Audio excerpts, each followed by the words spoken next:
in modern society, the term fool can either refer to someone who did something silly or someone who is silly. That is, a fool can be a clown or someone who can cause real harm.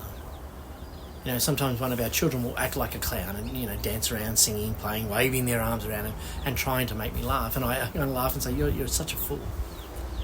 But compare that to an occasion when I was plumbing, when an apprentice thought it was a good idea to cut through a live copper water pipe with an electrical angle grinder, at which point I stopped him and said, "What are you doing?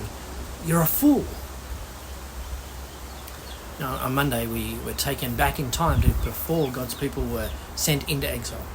And we saw that because of their rebellion, God removed his favour from them. Well, today we see the result of the previous generation's rebellion and God turning his back on his people, which is that foolish shepherds step into that void. Zechariah 11 verse 15. Then the Lord said to me, "Take again the equipment of a foolish shepherd, for I'm going to raise up a shepherd over the land who will not care for the lost, or seek the young, or heal the injured, or feed the healthy, but will eat the meat of the choice sheep, tearing off their hooves." Now we are reminded here that even though God turned his back on his people, he is nevertheless still in control, because it is God who will raise up a shepherd who will not kind of really shepherd the people of God, but in fact the foolish shepherd will cause great harm, because they are more interested in their own wealth and satisfaction than they are in the welfare of the sheep.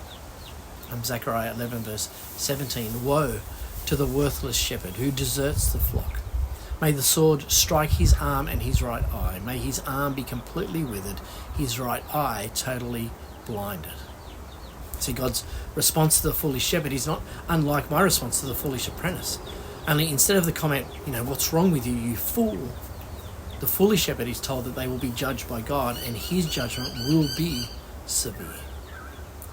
See, what this passage teaches us is that the people of God in Zechariah's day were still experiencing the flow-on effect of the foolishness of their ancestors, as well as the reality that they have been led by foolish shepherds.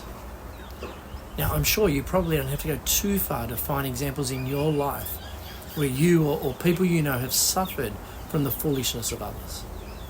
And I wonder if you've not only suffered the physical reality of fools, but the spiritual reality as well. There's a great sadness in knowing that Christians have suffered from the words or actions of other believers, as well as from Christian leaders. However, we have to remember that Jesus alone is the good shepherd. That Jesus alone is the shepherd who lays down his life for the sheep. Okay, it is only because of Jesus.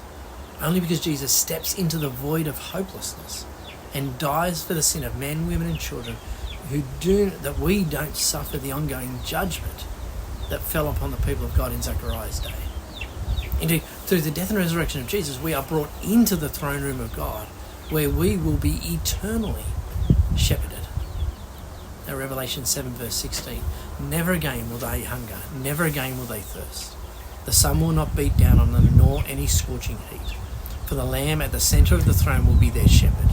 He will lead them to springs of living water, and God will wipe away every tear from their eyes. Friends, take a minute to reflect on the foolishness that you've experienced in life, as well as your own foolishness. And then spend a minute in prayer and ask God to help you to continue to trust in Jesus, the true shepherd of his people.